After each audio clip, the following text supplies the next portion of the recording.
When the US invaded Afghanistan, it fell within days. Iraq took a few weeks. This is part of a predictable US strategy. Find the weapons, destroy them early, collapse the regime. Somehow it doesn't work in Iran, because what if you can't find the weapons? Despite years of surveillance, stealth strikes and precision weapons by US and Israel, Iran's missile arsenal is still intact and still firing. So the real question is, why can't the US and Israel actually destroy it? To understand that, you have to go back to the 1980s. During the Iran-Iraq War, Iraqi missiles rained down on Iranian cities. Iran had almost no way to respond, cut off from Western weapons after the revolution. This shaped Iran's military doctrine. Instead of an expensive air force built on foreign support, it developed a system to survive, not prevent strikes. Mobile launchers, dispersed storage, and underground infrastructure. What Iran built out of necessity has now evolved into one of the most extensive missile programs in the world.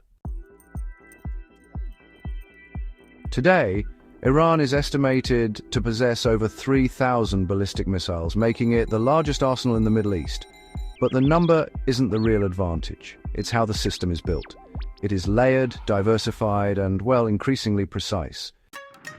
At the core are short-range ballistic missiles like the Fateh series, designed for rapid deployment and high mobility. These are solid fuel systems, which means they can be launched with minimal preparation time and relocated quickly after firing. Extended range variants such as Zolfaghar and Dezful push that reach well beyond 1,000 kilometers, allowing Iran to strike deep across the region. Alongside these are medium-range systems like the Sejjil, which has a range of 2,000 kilometers. Then there is Khorramshahr, a heavier missile built for payload rather than precision. It can carry a warhead of over 1,500 kilograms across roughly 2,000 kilometers, making it one of the most destructive systems in Iran's arsenal. Iran's shift from liquid to solid fuel is pretty critical. Liquid fuel missiles require this visible preparation and fueling, which makes them vulnerable before launch. But now with solid fuel systems, that window of vulnerability has been almost entirely removed.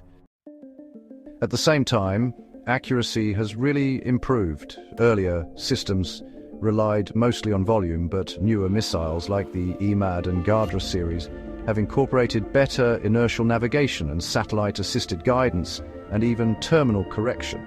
There have been real-world strikes where Iranian missiles have landed within just tens of meters of their targets, so they're now operationally effective rather than just symbolic. Iran has also introduced systems like the Qeshm and Qeshm, which are designed to operate in contested environments where interception is actually expected. These are further supported by cruise missiles and drones, which add a totally different dimension. Ballistic missiles approach at high speed and altitude, while cruise missiles stay low and hug the terrain, and drones provide volume. Together, they create a multi-layered strike capability that's much harder to defend against than any single system on its own.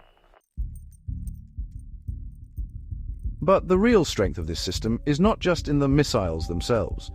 It's actually in how they are protected. Iran has built these naturally fortified missile cities, underground networks that are specifically designed to make sure these weapons survive, even under sustained attack. These aren't just isolated bunkers, by the way. They're really extensive tunnel systems, carved right into mountains and terrain, built to store missiles, move them around internally, and prepare launches, all without exposing them to surveillance. The purpose is simple. If missiles remain hidden, they cannot be targeted.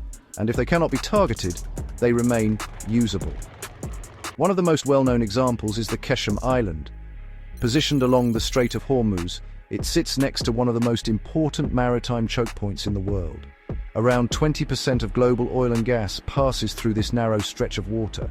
From here, Iran can influence shipping lanes, threaten naval movement, and project power across the Gulf. But Qeshm is not just about location, it's about how that location is used. Open-source satellite analysis has pointed to the presence of underground infrastructure and hardened facilities in and around such strategic areas. This allows missile systems to be stored securely, moved undercover, and deployed with reduced warning time. Combined with coastal defense systems and anti-ship missiles, it creates a forward-positioned, protected strike environment. It is a concealed launch network integrated into one of the most sensitive regions in global trade. All of this feeds into a very specific way of fighting. Iran is not trying to match the United States in air power. It's not trying to dominate the battlefield in the traditional sense. Its strategy is built around survivability and persistence. Missiles are deployed on mobile launchers that can move, fire, and relocate before a counterstrike arrives. Underground infrastructure protects stockpiles and complicates targeting. Launch patterns are not continuous, but cyclical. Short bursts of strikes followed by concealment. This creates a fundamental problem for any adversary, because as long as launchers survive and missiles remain hidden, the system continues to function. That is the core of Iran's strategy. It does not need to overwhelm, it only needs to endure. And in a conflict where the objective is to eliminate capability, a system designed to survive becomes extremely difficult to defeat.